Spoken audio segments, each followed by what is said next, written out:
Good morning, South. Please stand for the Pledge of Allegiance with the student organizers of the Antonio's Bodega fundraiser.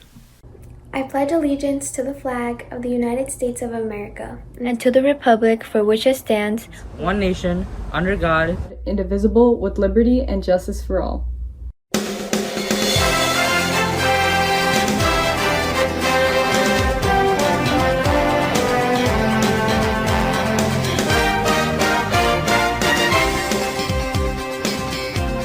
We'll hear more about the Antonio's Bodega fundraiser later in the show. Good morning once again, and welcome to the Falcon Report for this Friday, the 20th of November, 2020, a day B2. I'm Aiden Ninjas. The district takes the safety of all extremely seriously. This was evident this week, as due to reported cases of COVID-19, South High School's building closed indoors in precaution, with all classes operating fully remote. The Falcon Report's Shreya Bobby tells us more about the temporary shutdown. South students and teachers alike faced an unprecedented transition to fully online school this Monday and Tuesday. Due to two separate cases of COVID-19 contracted by South staff, the district was forced to temporarily convert our hybrid learning system to a fully remote model, where everyone was mandated to stay home. Luckily, our amazing faculty were able to accommodate this sudden change, teaching their entire class across both cohorts to 2 online days. Teachers are becoming so expert in their use of the technology, and they're learning the tricks. A lot of them shared with me that they're using 2 devices at home, and it was a much better delivery of instruction this week than we had on election day. I hope you're all very appreciative of all that your teachers are doing for you. Because of the contact tracing conducted by the Nassau County Department of Health, the school was permitted to reopen this Wednesday, and students were able to return in time to participate in the Spirit Week. There was more students than usual in the meetings, and it was lagging. But I was mostly excited to see my teachers without mask for the first time. Because I'm remote, it's not possible for me to see them without mask. As a reminder to all students and staff to keep our system working flawlessly, social distancing, wearing a mask, and frequently washing our hands in school as well as out is essential. For the Falcon Report, I'm Shreya Bobby. Good to hear education continues. And those 2 fully remote days did not stop the tradition of Spirit Week. Whether from home or in school, students and faculty showed their school spirit. The Falcon Report's Isabella Dombrowski has more. Throughout the past 2 weeks, the class councils of each grade have been hard at work to change South's scenery for Spirit Week.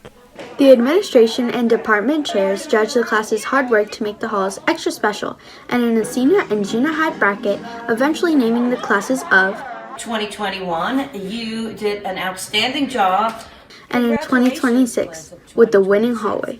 We're so excited to see such colorful hallways and the positive messages. All the classes did a fantastic job and brought some life to the building. The class of 2026 chose to destroy the school with their Wreck-It Ralph decorations that brought life and demolition in a creative way to South High School.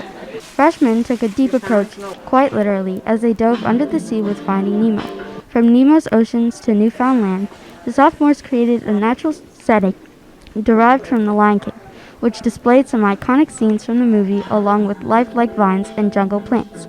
The juniors learned the meaning of family as a hand-picked artist designed from Lilo and Stitch, giving students a sense of Ohana as they continued through their school day. But last but not least, our oldest Falcons, the seniors, took a more wild approach as the doors opened to Monsters, Inc., giving students a welcoming scare as they entered their classes. When we first found out that we got the Lion King for our hallway, we were pretty excited since the movie is a classic, but we also knew we didn't have a lot of time to plan and get everything done.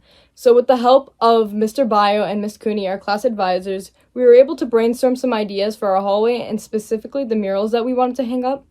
Throughout Spirit Week, students participated in a variety of activities every day of the week, both at home and in person. Students attended remote classes wearing pajamas on Monday and twinning on Tuesday. Cohort B students were able to return to physical school in time for Crazy Math Day, which was accompanied by music handpicked by the class councils as students walked from one class to another. Thursday was South's chance to celebrate everyone's cultural heritage for International Flag Day, but Spirit Week didn't stop there. Movie night was hosted by the class of 2022, and not one but 2 tournaments were set to play, filling Spirit Week with energetic and competitive activities. Although a change in events altered what we usually recognize as Spirit Week, students showed off with South pride during every event. For the Falcon Report, I'm Isabella Dombrowski. The tradition of Spirit Week lives on. In the latest installment of the District Guidance Department College Readiness Series, students and parents spent their Wednesday evenings meeting with college admissions officers. The prospective students entered the virtual college fair, hosted by Education Connect Live, and browsed through the wide array of colleges in attendance. Individually selecting colleges one by one, the curious students were greeted by university representatives, asking what they'd be interested in and how they could help. Using previously collected information from the sign-up page, colleges were sorted by overall compatibility with the students' exact preferences, interested majors, and location. Each college supplied brochures for those interested, and specifically provided information on internships and networking opportunities in the near future. Exhibits also established pictures of campus, recruitment videos, and plans to apply, all of which was given to the eager students to begin the road to college. When the Falcon Report returns, we'll browse the multiple efforts of the class councils on their quest to fundraise. But first, a bird's eye view of club recruitment flyers. The Falcon Report will be right back.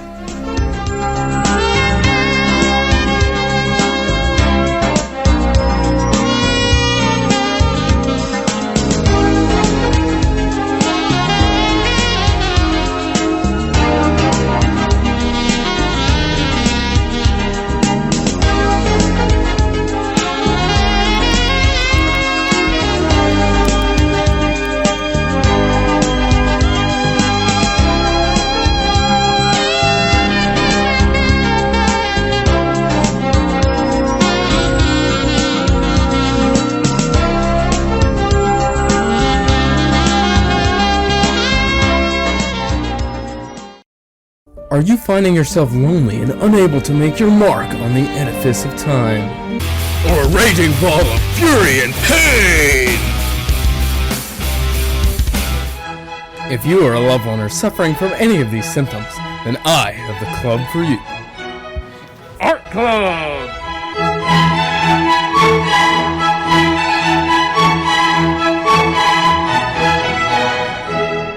And just like that, 2 more satisfied customers.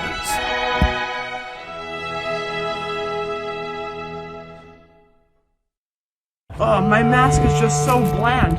I wish I had an even cooler mask to show off my South spirit. Mask here, come get the 2022 mask here. Oh, what's that over there? Come get a mask for the 2022 mask fundraiser.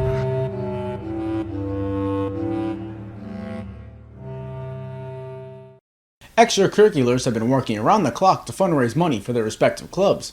We saw a familiar sight compared to years past, as Valley Stream's local Chipotle restaurant hosted the Class of 2021 fundraiser, along with the Class of 2023 fundraiser at Antonio's Bodega. We'll turn the time over to the Falcon Report's Jonathan Concepcion for more details. The Class of 2023 get a head start on Spirit Week by holding a fundraiser at Antonio's Bodega, giving homemade food and snacks to customers. Starting at 8 a.m., savory items served from the menu were given to early wakers, who were in much need of a good breakfast.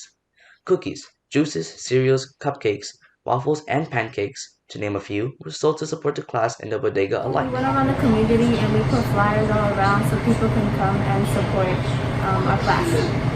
And then during the event, we had a lot of our family members and community members come by and support us, which we're very thankful for, and we were happy that it was a big success. Later in the week, the Class of 2021 hosted a fundraiser at the popular food chain Chipotle and at local Green Acres Mall. Starting at 5 p.m., students and staff had the opportunity to enjoy a variety of food choices while supporting the class at the same time. So we're at Chipotle right now for the senior fundraiser, so make sure to go support your classes. While ordering online or in person, participants used a donation code that gave 33% of the funds to the senior class. For the Falcon Report, I'm Jonathan Concepcion. Thanks, Jonathan. We've been pretty lucky these past few weeks with generous weekend weather. I don't think that'll be the case much longer, as temperatures drop into the 30s and the 40s over the course of this week. Tabitha Moore joins us with a hopeful weekend weather update. Could we keep our fingers crossed for just one more pleasant forecast? Tabitha Moore has the answer. I think I have one more pleasant one in me. Today, we'll break out of the cooler weather from the past week and head back up into the 60s with partly sunny skies. Tomorrow, too, we'll top out at just about 60 degrees as partly sunny skies will roll over as well. Certainly nice for November 21st. Finally, on Sunday, it might be a bit gloomy during the day as clouds and a chance of showers return. We're just barely holding on to the tolerable weather before the winter season. And don't be surprised if you need a few more blankets during bedtime next week. Back to you, Aiden. And as we sign off today, let's take another look at this week's Spirit Week festivities. That's all for this edition of the Falcon Report. From our entire staff, stay safe and have a great weekend, South.